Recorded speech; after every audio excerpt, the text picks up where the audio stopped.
Hey my peeps, Maggie's back. Check out my new specs. Pretty funky, huh? My husband hates them. I thought they were kind of fun. Whatever, I wear them at home. Who cares? It's my house, right? Do what I want to do. So today, after that little fashionista disaster, we are going to make hamburger and fries casserole. Right? It's kind of fun. It's a really good thing for kids, especially this big kid. I like it a lot. It's easy. It's a great weeknight kind of thing. It's even a good weekend thing. It's a good one to get your kiddos involved in. They'll get in there and mix up stuff. They can help you with the taters, and it's super simple. My favorite thing to say. But anyway, it's a good thing. So we're going to get started. All I've done is I've gotten the ingredients out. I've got my meat, my taters. I'm going to turn this down and show y'all how ultra simple it is. And you can really do some fun stuff with it. So we'll talk about that in a little while. Now let's go down here. Okay, there we are. All right, I have a pound of deer meat just because we had lots of deer meat and that's what I used. You can use ground beef, obviously. I mean, you could use ground chicken, ground turkey, ground pork, whatever floats your boat, but I got some deer meat. So we're going to, in our deer meat, mix in a quarter cup, no, I'm sorry, it's a half cup of trilogy. So there's a quarter, and there's a half. Ooh, I'm getting low. I need to be making some more trilogy here pretty quick. Then we want a quarter teaspoon. I have my half teaspoon, so I'll eyeball half of that. Quarter teaspoon of salt. I'm done with the salt. Quarter teaspoon of pepper.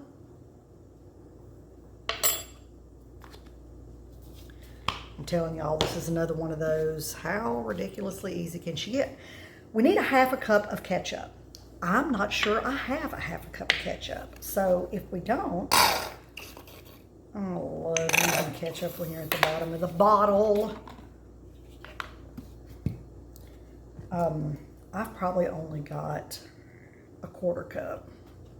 So I'm going to cheat. I may not even have quite that much. Yowzer. Yeah. See, here's what I'm going to do. Because again, it's my kitchen. I'll do what I want to do. This is close to a quarter cup, and then I still have quite a bit in there. So I'm just going to shake all this in here and actually set that right there because it's about to go in the trash, so it doesn't really matter. Let the rest of that run to the bottom. And since I was a little short, I actually did this on purpose because I want to show y'all something. I have some, good golly, diced tomatoes in the refrigerator, left over from a recipe that I didn't need a whole big can. I'm going to use some diced tomatoes. Now, it's going to put a few chunks in there, whatever, don't care, that's good, it'll work. I mean, you know, it's going to change the texture a little bit, but whatever, who cares? And then I'm going to add a teeny bit, and you don't even have to do this, but I want to kind of get more of that ketchup flavor. So I'm going to throw in about a half teaspoon of coconut sugar, just to give it that little bit of sweetness that ketchup has. See, look at that. You set it upside down, all that stuff runs down. You know me, we don't waste anything. So I'm gonna let that keep sitting there for just a second. So there's my faux ketchup, and it'll work perfectly fine. Then we need a quarter cup of mustard. Let me put the lid back on here and shake all this to the bottom. You can use whatever mustard you want to use. You know, yellow mustard's kind of your classic hamburger mustard. We really like stone ground mustard, so that's what I'm using. You could use a Cajun mustard, a brown mustard, a Dijon mustard, a horseradish mustard. I started to do that because I have some of that in the fridge. Whatever floats your boat, whatever you like on your hamburgers, go for it. So get that in there. Put the lid back on my mustard. Now we're going to mix all this real good. I think I've gotten all the ketchup I need to get, or I'm gonna get. Let me grab a glove. I don't want to stick my hand in that while I've got the camera going. So we're gonna mix this together super good. I mean, that's hamburgers, right? Onions, a little seasoning, mustard, ketchup. So we're just gonna get this mixed up and spread it in the bottom of this 9x13 casserole pan that I have here. Let me get that out of the way.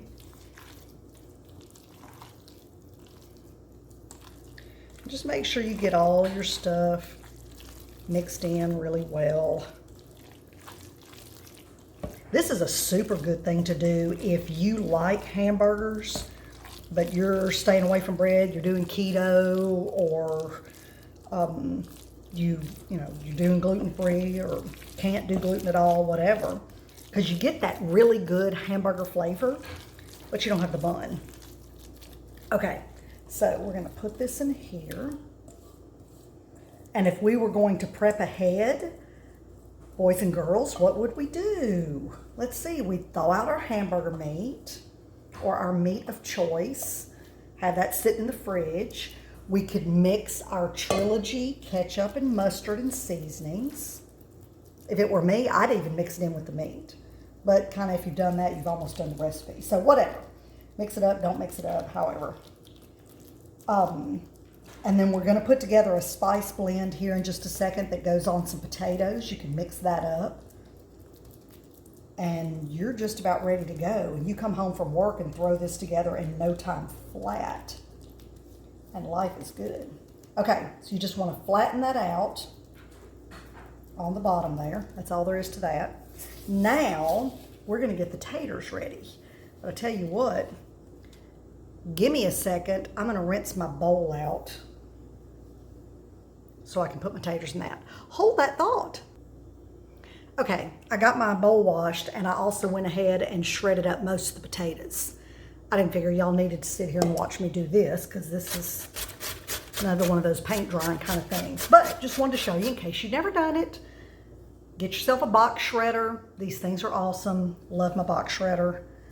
I have a couple at the restaurant. They're a little bit bigger than this one, and after coming home and using this, it's like, wow, this one kind of feels like a toy. I don't peel my potatoes. Peel them if you want to. I don't. I've got some gold potatoes here. You can use red. I wouldn't recommend russets just because, I don't know, russets are pretty much devoid of any nutritional value. They're just not much to them. So I just don't use them for anything, really. But you just want to shred your potatoes up. You could throw them in a food processor, and it does pretty good. You're going to get some uneven chunks, and I don't like that. I'm just a little more particular. But that's all there is to it. As far as shredding taters, super easy. So I'm going to get these on here. Like a ding ding, I forgot to put my glove back on so I could whip it off and keep going. So I'm going to have to pause you, step over and wash my very googly hand, which is perfectly fine. I just try to avoid those pauses for time. So hang on and I'll be right back.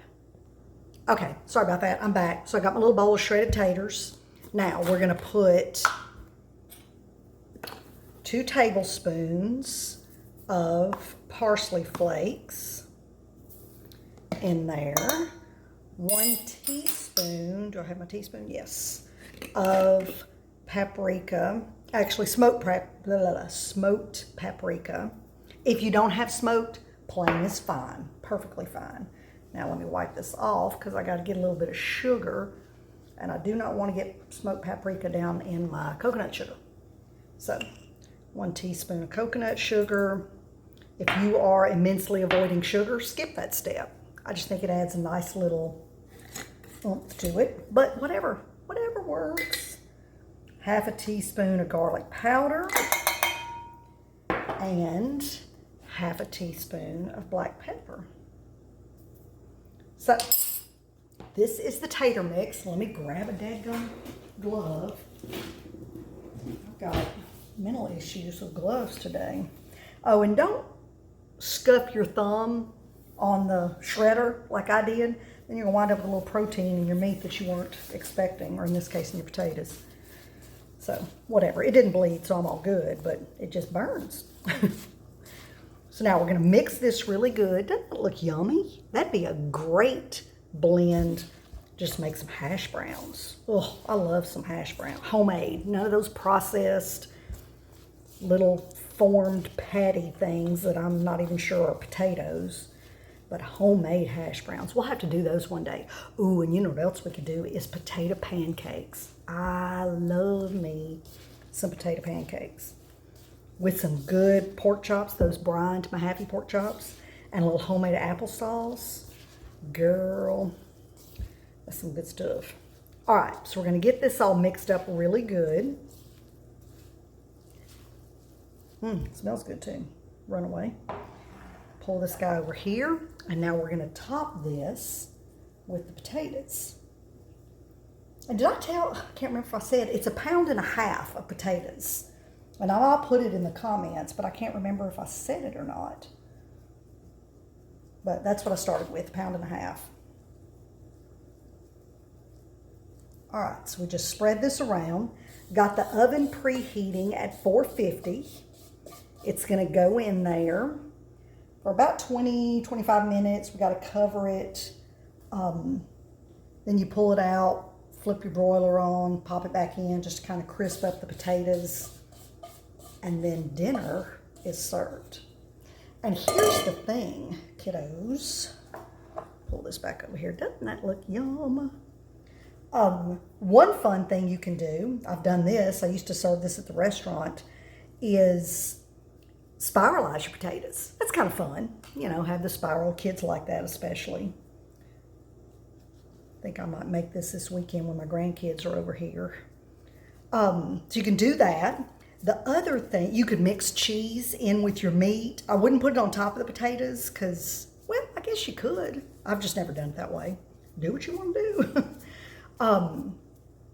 You can make a little, turn this guy back up, make a little hamburger bar. So you have like, here's my base hamburger. Have a couple different cheeses shredded up, some sauteed mushrooms, sauteed peppers, jalapenos, bell peppers, avocado, bacon, just all the different things, blue cheese, whatever, things you like on hamburgers in little bowls, and let people build their own custom burger. That's pretty fun. And it starts out super easy with this kind of base casserole. So there you go. This is gonna go in the oven. I'm gonna cover it with foil, and it's okay because nothing's touching the foil. Pop it in the oven for 20, 25 minutes, probably gonna do 25. I wanna make sure my meat's good and done and my potatoes are nice and soft. Pull the foil off, 5 more minutes on broil, and crisp potatoes up, and you're ready to rock and roll. When you serve it, and I'll try to remember to take a picture or do a little snippet of that, it's really good with some pickle relish and cut up tomatoes, and I like to put a little lettuce on mine, and then I'm like, I have a hamburger minus the bun. So that's it, hamburger and fries casserole. If I can remember when I get this out of the oven, because I'm not cooking this for several hours, it's earlier in the day, I'll just put it together now. When I get it out this afternoon, I'll take another quick little video and show y'all what it looks like. But that's it. It's really good. It's really easy. Very kid-friendly, even grown kids. I think you'll like it. Give it a shot. Hug it, like it, clap it, do the stuff, share it, tell everybody you know about it. All that fun stuff. Talk to you soon. All right, my peeps, I'm finally back. I started this casserole at like 8 o'clock this morning, literally, and it is now almost 8 o'clock at night. Yeah, we're really bad about eating late suppers. It's terrible. But anyway, wanted to show you, just took it out of the oven. Let's turn this around and see if you can see. I'll tell you what, if I can do this without making a disaster, I'll bring it over here. It's not the most beautiful casserole. I mean, it's just kind of a hash brownie looking thing on top, but it's a pretty dadgum tasty casserole. Yikes, get this back. And it's way easy. So great family style, quick dinner kind of thing. I'm gonna show you what I'm gonna do. All right, this will be my plate. I like some salad greens, because remember, think hamburger. And then we're gonna take the casserole and just scoop up a pile. And I'm gonna put mine on top. You can put it on top, you can put, smells really good. You can put it all kinds of ways. Put your stuff on top. I'm gonna put some pickle relish. Remember, we're talking hamburger here. I've got, oh, I should have done my cheese first so it would melt. I've got cheese, a little bit of raw cheddar cheese. Should have done that before my relish, ding dong. But it's okay, because I'm gonna stir it all around anyway, so it's not gonna make any difference. I'm gonna do a few tomatoes. I love me some tomatoes, but they don't love me, so I'm not gonna do too many. And then I'm gonna add some Walgreens farm and seed cabbage microgreens, because I love it. And there it is. Doesn't that look yum? It's hamburger without a bun. It's really good. Give it a shot. Let me know how you liked it, how it turned out, how you thought, what you thought. And there you go. Super easy. Super tasty. I know I look rough. I've had a full day planting plants and all kinds of stuff. So anyway, besides all of that, y'all give it a shot. Give it a thumbs up and all that jazz, and I'll catch you on the next video.